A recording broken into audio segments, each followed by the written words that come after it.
The loud shirt's out. I must be covering something from the 80s. Welcome to Planet Hex Review Time. I'm Andrew Horn. These are the mini episodes I put out a couple of times a week, at least a couple of times a week, where I talk about something I've revisited, rediscovered, or discovered anew. In this case tonight, of course, it's something from the 80s. It is St. Elmo's Fire, this glorious film by Joel Schumacher from 1985. Now, I know this isn't to everyone's taste that likes 80s movies, in particular because a lot of the cast from this movie have appeared in other somewhat more iconic 80s movies. There's a lot of the Brat Pack here. Well, this is like Brat Pack squared. This is the Brat Pack apex for me. To some, that may be the Breakfast Club, which I do adore greatly. But St. Elmo's Fire, for me, it has something about it which really stuck with me. I first saw this on TV in the 90s when I was a teenager, when I was getting heavily into 80s culture when everyone else was into grunge. But I've never really done things a normal way, and it really struck me as an effective film. I really liked it, and I think at the heart of my love for St. Elmo's Fire, aside from the brilliant theme tune by John Parr and the other great music in it, and just the drama of it all, this sense of being cast into an adult world when you don't feel quite ready for it. And for a little while, when you become an adult, you end up feeling like you're playing dress up.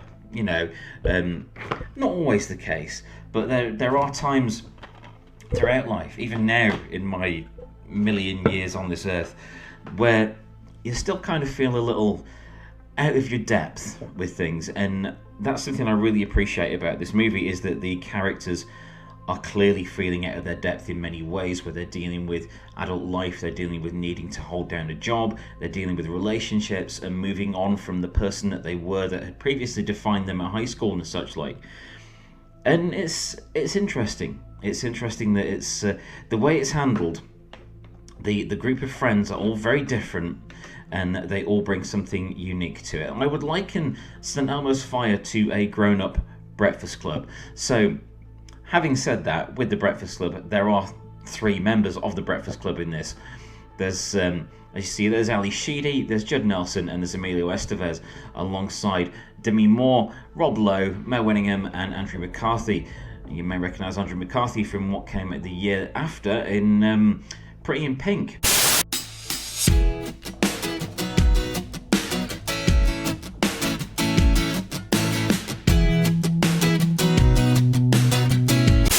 But this film deals with the complications of becoming an adult really well.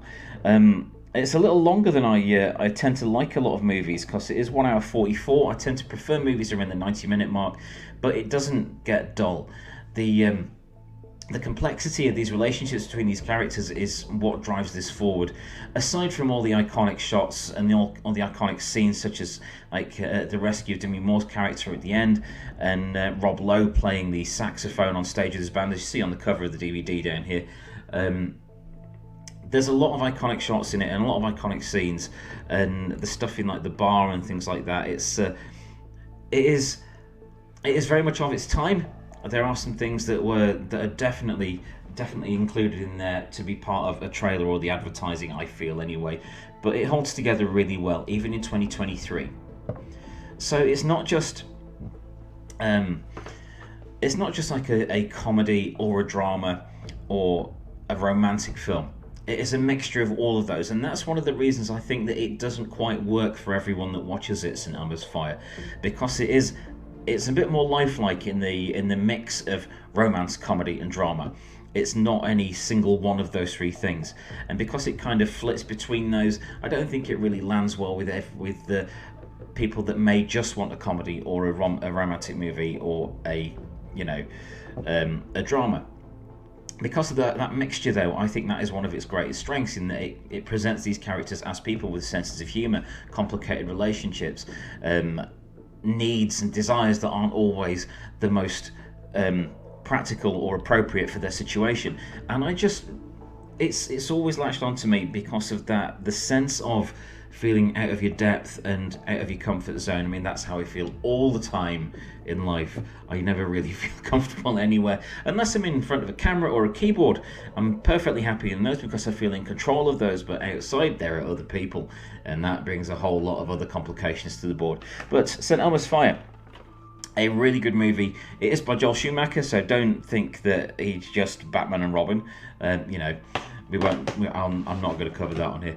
Batman Forever, loved, but not Batman and Robin. St. Elmo's Fire is my favourite Joel Schumacher movie, and it's one of my favourite movies ever. It is in my top 10. I must do a video on my top 10 movies of all time, but you know, I'd like to, but I think a lot of people have done that sort of thing, so I don't think it'd be really that appropriate. But anyway, yes, St. Elmo's Fire, check it out. Also check out the soundtrack album, because the soundtrack album is brilliant, and it's far more interesting stuff on there than the St. Elmo's Fire theme tune, Man in Motion by John Parr. Although I do love that song, but there is some really, really good stuff on that album. Do check it out. And do check out St. Elmo's Fire from 1985. Yes, it's dated, but the characterizations haven't dated at all. I really want to hang out with these people. I love it. So, that's my review of St. Elmo's Fire from 1985. I'm Andrew Haunt. This is Planet Hex Review Time. Please do like and subscribe if you like this sort of thing. I put these short ones out in the week, and then the weekend there's a full-length episode of Planet Hex where I talk about VHS, cult movies, and other kinds of pop culture goodness. I don't always wear this snazzy 80s style shirt though. I think I'm just going to reserve this for doing the 80s movies. But that's my review, St. Elmo's Fire. Thanks for joining me for this episode of Planet Hex Review Time.